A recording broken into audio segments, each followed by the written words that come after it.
My name is Kent with Mopit, and today I am reviewing the Numatic 244NX floor scrubber.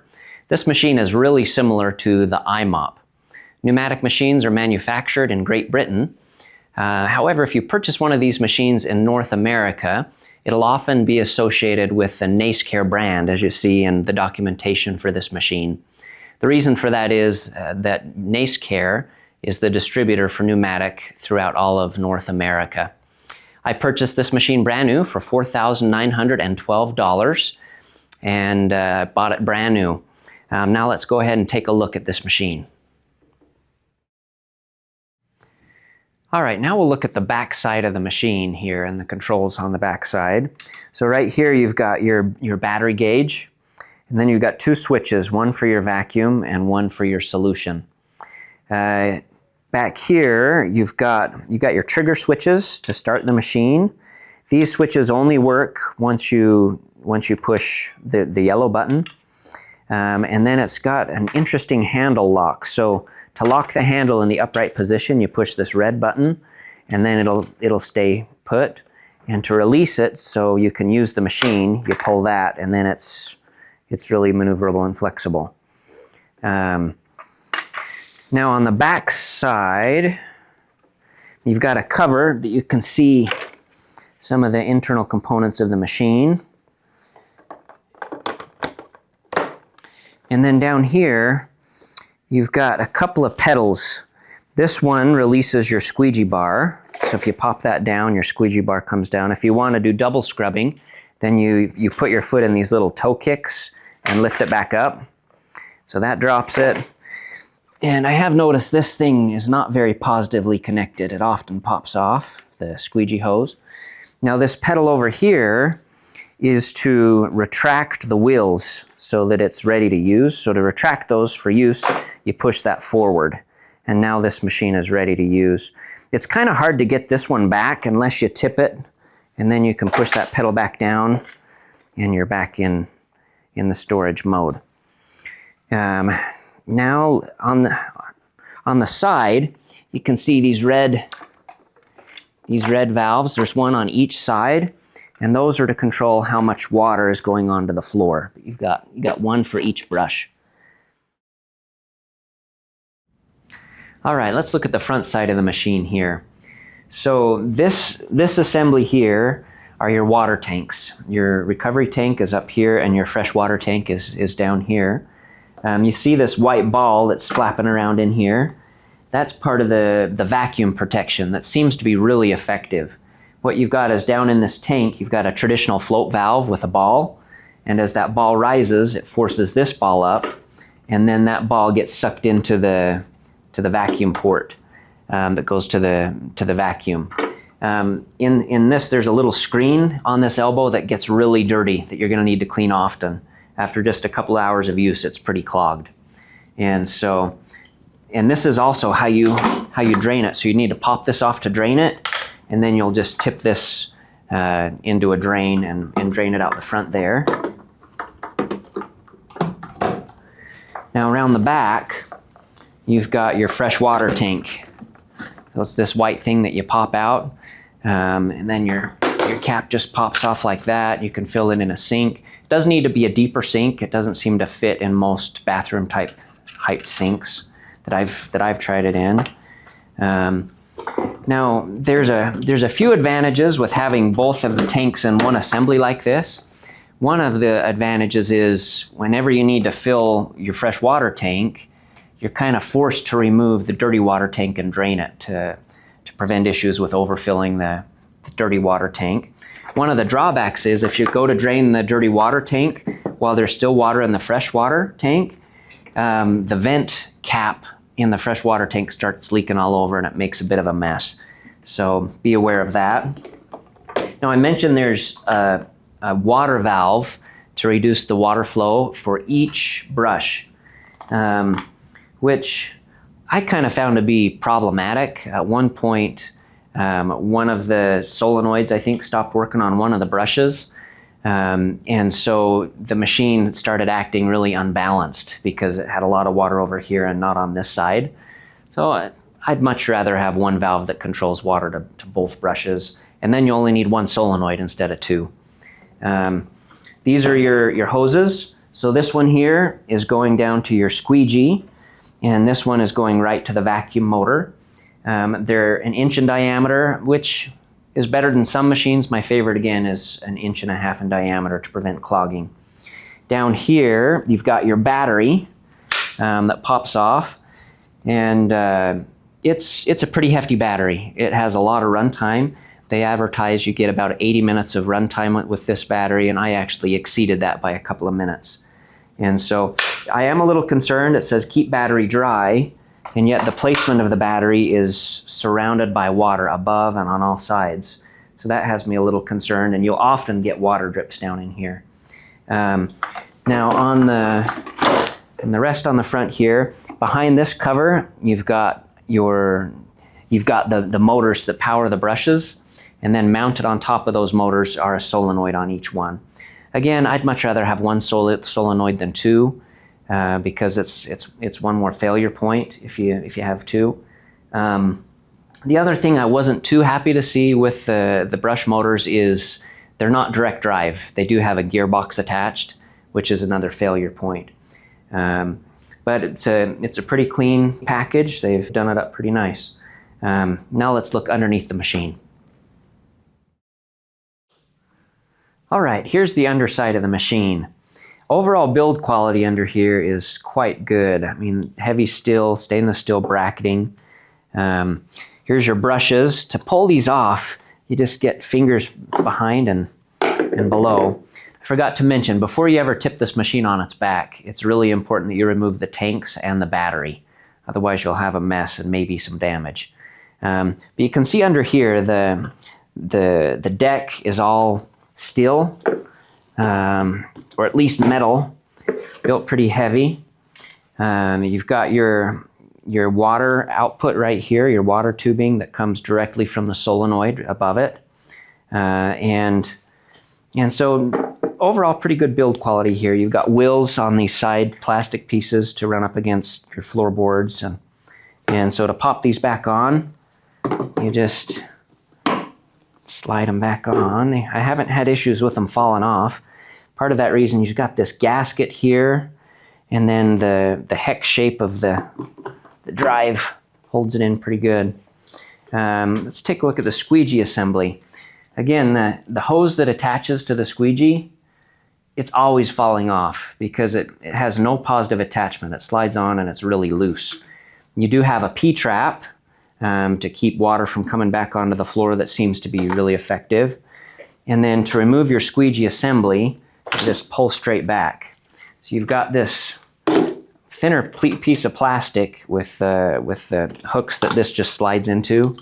These little points are where it slides back into the bracket. So just like that. Again, I really do like these toe kicks for both lifting the squeegee up for double scrubbing.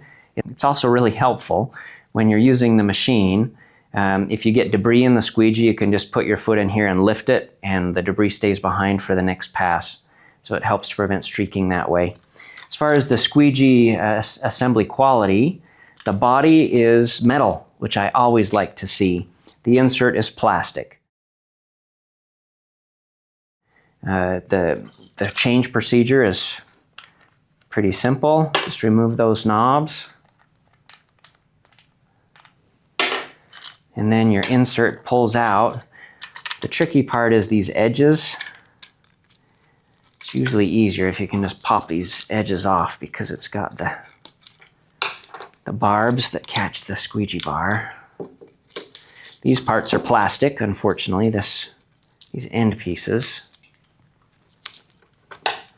And then your insert should pop right out. The only type of squeegee blade that I found for this machine is polyurethane, which is very oil resistant, so it's good in oily places. It doesn't perform all that well as far as leaving the floor dry. I was underwhelmed with its performance. Good news is you can use all four sides. It's symmetrical, and so you'll get longer life out of them. And to replace them, you just pop them over these, I don't know what you call them, nubs or brackets. Slide it back in.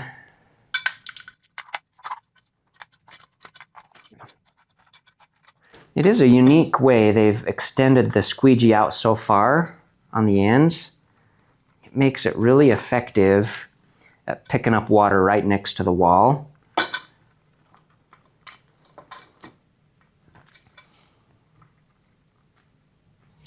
It's always trickier putting the new ones on and taking off the old ones.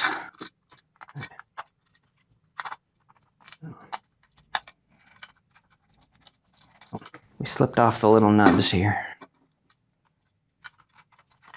All right. We can screw these on and then we'll fix the ends here.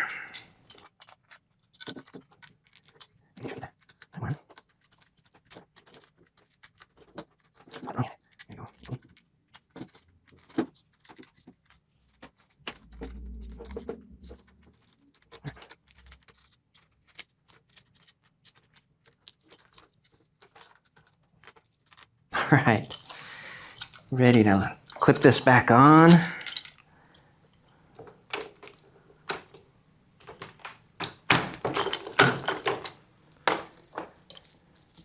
And then we pop the hose holder on, goes down, up, and on. All right, that's the underside of the machine. All right, let's put this machine into action. So first step, you want to release the handlebars, pull the trigger, and then push the yellow button, and we're ready to go. Better drop our squeegee. There we go.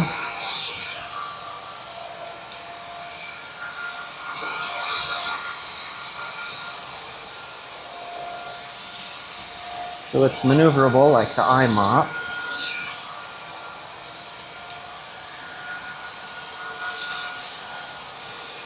One of the things that I don't like as much is it definitely takes a little effort to push. It doesn't pull itself along the floor as well. As far as getting under things, that's the max you can tip the machine. So, again, one of the reasons they don't let it tip down further than that is vacuum protection.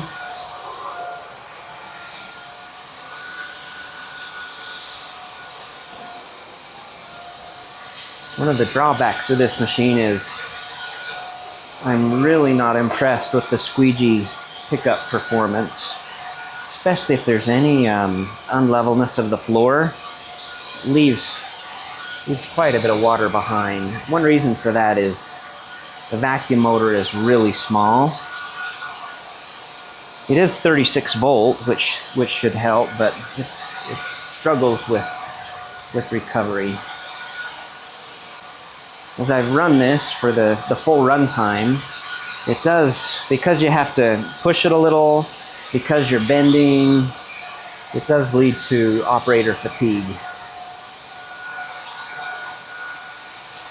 Another interesting thing I noticed is if you accidentally undo the trigger, it stops pretty suddenly on you and catches you off guard.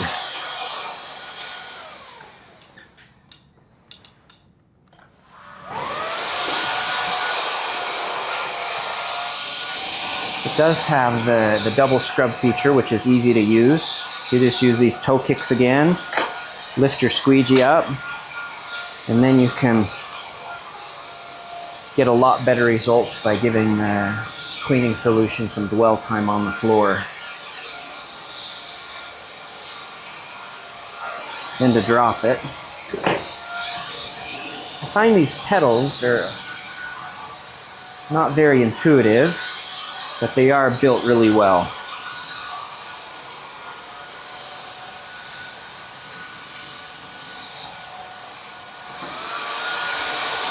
As you'd expect, it does do really well in corners. So you get within about a 6-inch radius of the corner. Again, that squeegee design gets right up along the floorboard. Does a great job of cleaning up along the wall.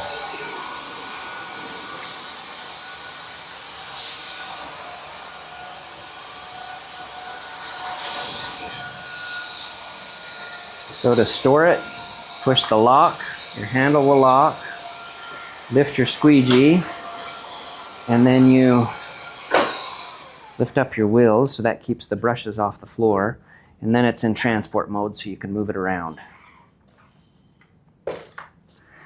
The specs of the Numatic 244 NX are as follows. Cleaning path 17 inches, fresh water tank capacity 0.58 gallons. Recovery tank capacity 0.79 gallons.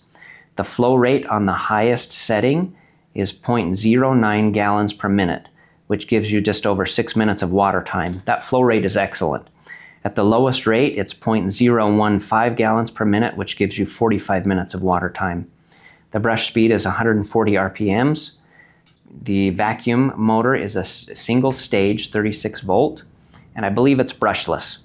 The advertised run time is 80 minutes. The actual run time was 82 minutes. It does use an off-board battery charger with a lithium battery. The dry weight of the machine is 47 pounds. Cost of ownership, MSRP is just over $5,000. I paid $4,912 for this machine. Squeegee replacement set is $71. Brush replacement is $180 for the pair. Battery replacement, I saw a range of between $500 and $850. Battery charger replacement, $370. Now for the pros and cons. The pros, it is very quiet at approximately 70 decibels. It uses a long-lasting, fast-charging lithium battery, excellent maneuverability, superb vacuum motor protection. And for the cons, poor squeegee performance, not very intuitive controls, especially the foot controls, and it does tend to cause operator fatigue. This marks the end of my review of the Numatic 244 NX, a very maneuverable floor scrubber. In my opinion, it has average cleaning performance, below average squeegee performance, and is of average build quality. It has very good runtime at over 80 minutes, and the batteries are easily swappable.